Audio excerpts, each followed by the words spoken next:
आगकू आसुछि गणेश पूजा आपण मध्य चाहिए यही प्रोटीन रे भरपूर मुग लड्डू बनै पारे बहुत कम टाइम रे। वीडियोटी भल लगे लाइक करेंगे, शेयर करेंगे, चैनल रे नुआ थिले सब्सक्राइब करने को जमारू भूलिबेनी। चलंतु वीडियोटी स्टार्ट करवा। नमस्कार दर्शक बंधु, मो चैनल को अनेक अनेक स्वागत। तो प्रथम यही मुग लड्डू बनवाई मुझे गोटे कप मुग माने यही मुग को मुझे गोटे राति भिजे रखीदे से सकाळू देखो टिके हल्का हल्का गजा हो टिके हल्का। तो तापर ताको आपण पानी रू पूरा छाणीदेवे आ पूरा सुखा करदे।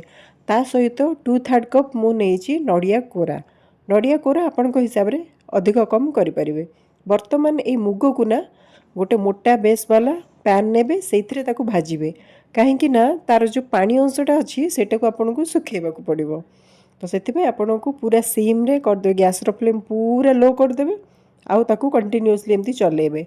आउ जत्ते बेले आपण भाजिबे सेते बेले जणा पड़ी जिवो आपन को जो पानीटा थिबो सेटा। तो एमती देखंतु हाथ रे तले देखि पूरा ड्राई ड्राई लागिवो, तो जानिबे सेते बेले माने पूरा हेई गला। एबे ताकू कोन करिवे ना माने ठंडा हवा पई टिके समय छाडी देबे। ए स्टेज रे ताकू गैस रो फ्लेम ऑफ कर देबे आउ 10 मिनिट पई छाडी देबे। वर्तमान देखंतु ताकू ग्राइंडर जार रे देबे ठंडा हला पर आउ ताकू ग्राइंड कर देकी तार फाइन गोटे पाउडर बनै देबे।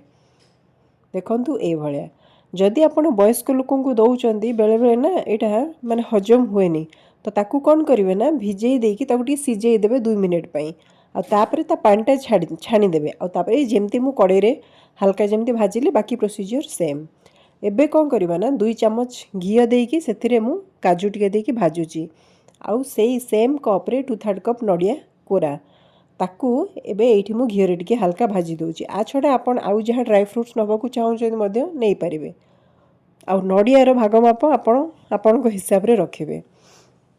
तो एबे ए सब को टिके हल्का भाजीबे। वर्तमान सेई 2/3 कप मु गुड़ नेची, माने एमती हल्का नुह पूरा भल की जाबी जाबी के 2/3 कप नेची।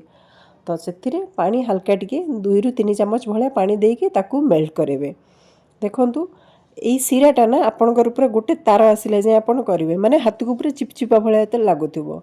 जेते गाढ़ा हबो ना बेसी गाढ़ा करिवेनी, कारण बेसी गाढ़ा कले जो मुगटा जो पकेबे ना सेटा बाइंड करि परिबेनी। तो हल्का रखिबे माने चिपचिपा भले हबो। तो एबे मुग जो ग्राइंड करथिले ताकू एक्चुअली पकेई देबे आउ ताकू ठंडा हवा पई किछि समय छाडी देबे। मु मुग पकेबाटा वीडियो मु शूटिंग करिथिली बट हेई पारिनी, सेति पई सो सॉरी। आ एबे देखंतु ठंडा हे गला परे आपण एमती ताकू गुळा बांधिबे, माने एमती गोल शेप रो। बट फिर भी मो हाथ टिके संभाळलानी, मु आउ टिके समय रखिदेली। तो आउ एबे टिके पूरा ठंडा हे गलानी, माने हल्का उषुम थिबो जेतेबेले सेतेबेले आपण लड्डू बांधिबे आउ ताकू एमती गोल गोल शेप आपण को हिसाब रे छोट बड़ करिके बनेबे। मु मात्र गोटे कप नेथिली, गोटे कप रे 7टा रु 8टा भले हमर हैला। तो एमती जेतेबेले आपणकर इच्छा हबो मिठा खाइबा पई एमती आपण बनै परिबे। खाली एतिके आपण को टाइम टिके लागिवो कोना भिजेबा को पड़िवो।